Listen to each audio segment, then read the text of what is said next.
smart about the fact that you now have paid less than if you had leased it. Your rig is 2 years obsolete. It's stuck in amber, and you're in the Stone Age. That's how fast this thing is moving. So I believe in a model where there's a company such as ours, more than one company, whatever it is, which are central points that take in all of the requirements from all of the client base out there. Say, oh, you want that, you want that, you want that. We'll incorporate that. We'll continuously upgrade as the camera manufacturers come out with a faster, lighter camera, whatever it is, better sensor, bigger sensor. We incorporate that into the rigs. We do it at our expense. It's a horrific expense, but we're still running at a good margin. Then we turn around and make that an advantage to you. You're not going to get the same rig at the beginning of your film and at the end of your film. It's going to be constantly upgraded throughout the process. Individual players out there who are trying to make images, trying to make films, you can't compete with that. Where's your big R&D department? Where's your big software department? Where's your big machine shop? Where's all your CNC machines? Nobody can compete with that sort of thing. It has to be centralized. So to me, it doesn't make any damn sense to buy a rig and think you're going to be competitive in 3D for very long.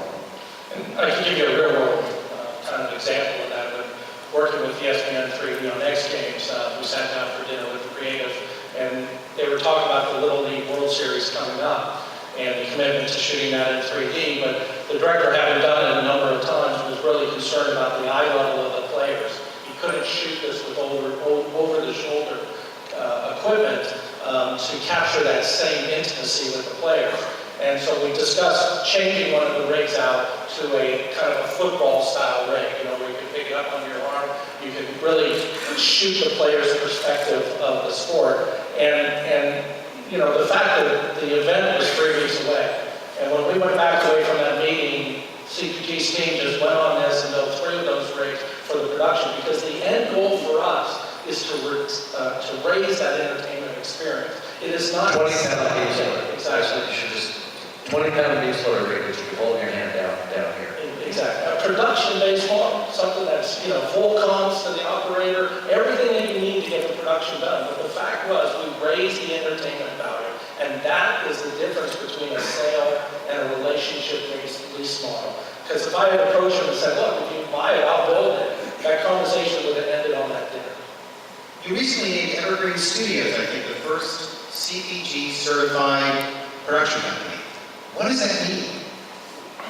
CPG certified is a way of creating a brand that's a quality assurance brand for the execution of 3D to the finished image. And there are some other great brands out there that we recognize. Whether it's Dolby for sound, whether it's Realty for the projection in the theaters. We want to have a brand in the production workspace that says that things are being done right. And CPG is really a slate to screen or shoot to broadcast solution provider. We're not in the business of just building a rig and moving on from there and seeing how many we can sell. So as part of that solution providing, model for us, we're starting to now work with production companies that can become CPG certified by adopting that same model throughout their production. So it's not just looking at it from just a single purchase or lease. It's really looking at how can we adopt these methodologies to, end up with a good 3D product to their clients. And Evergreen and the relationship with them is a real strong one in achieving that goal. Use what we have, we've designed over these 11 years to create the best 3D that you possibly can for the project. Let's go back and talk some more about the projects you have coming up. Titanic 3D. As you say, you didn't shoot it for 3D. You're converting it. So what are you learning in the process that you want to share with this audience who might be there are people here who might be thinking about converting library titles, and with or without the kind of resources that they have? Look, I think that if you love a movie, whether it's Jaws or Star Wars or Indiana Jones, it's going to be a good film in 3D. It's going to be a better experience in 3D if the conversion is done well.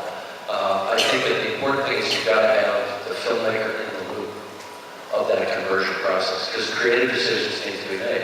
You didn't author the film in 3D, so there are going to be certain shots that don't work as well in 3D as if you came in there with a 3D camera and said, let's have her come a little more into frame, or a little more out of frame. But, she's kind of hovering right on the frame line, which is kind of a little uncomfortable. So you got to make creative decisions, just like you would in composing a shot on set.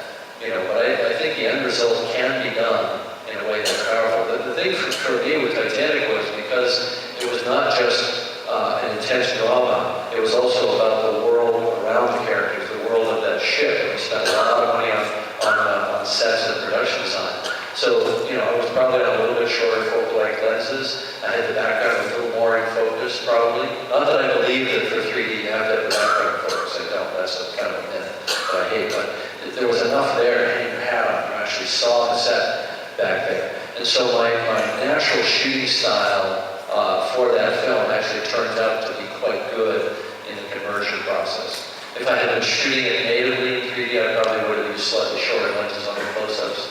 I used longer lenses on the close-ups. That's about the 135 millimeter range. I probably would have been down at half that, if I was shooting in 3D. But these are minor things. And you learn ways to sort of compensate for that in the way that you play the depth. You have to sort of cheat the depth to make it beautiful despite the long lens compression. And that's a trick you learn when you're doing 3D conversion. Do you have any plans to use 3D settings and stereo space in that movie to distinguish between sort of the different levels of reality? Because you have present day, you have Rose's memories of what happened, and then there's even a dream sequence. Are you going to play with stereo space to make those feel different? Actually, I hadn't thought of that. Oh. No, probably that's not that. Never mind. It's just that people are, I always hear these ideas like I'm going to start my movie in kind of like in 2D, and then people are going to put the glasses on partway through. I'm going to start it in 2D, and then it's going to get more 3D later. It kind of doesn't work. It's the kind of idea that's really good in the first year of a new medium. And the best example of that, I think, is The Wizard of Oz. Film starts in black and white. Everybody expected the movie to be in black and white. You're a third or you're whatever it is, 20 minutes into the movie, all of a sudden it turns into color as you go through the doorway. I can only imagine the impact that must have had on people. It must have been all of a sudden an out-of-body magical experience because you expected the movie to be black and white. But now you go to see a 3D movie, you pay a premium ticket price, you know it's in 3D, you go in and sit down. It's not 3D. Right away you feel like something's wrong. I turned it off again. So this idea that you're going to build some beautifully orchestrated ramp of the experience, I think it blows up in your face.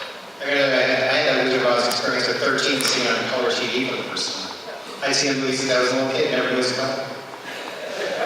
So we had a black and white TV.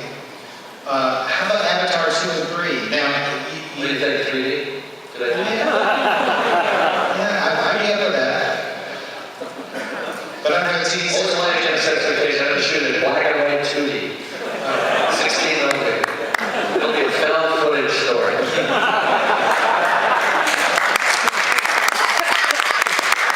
Vince and I are both still true believers. I think probably most of the people in this room are believers to one extent or another that 3D is upon us, and the people that are smart and savvy in our entertainment business are learning how to incorporate 3D into their business strategy going forward. And I would just encourage everybody to continue to do that, to figure out how 3D is going to work for you, what the business model is. Don't be afraid of it. Don't think you have to learn a whole bunch of new stuff. Vince and I are trying to set up our company with the philosophy that we're here as enablers to try to let you be as creative and do the job you've always done, and not feel like you're getting pushed aside by a bunch of 3D newcomers who are coming in and telling you how to do stuff. And the paradigm of the stereographer who stands there and sort of tut-tuts and slaps you on the wrist if you do an edge violation and makes you nervous about your own creative process. That's not the way to do this. The way to do it is say, look, you're filmmakers, you're entertainers. Go do what you do, and we'll figure out technical solutions behind the scenes that are transparent to you to make that the best possible 3D that it can be.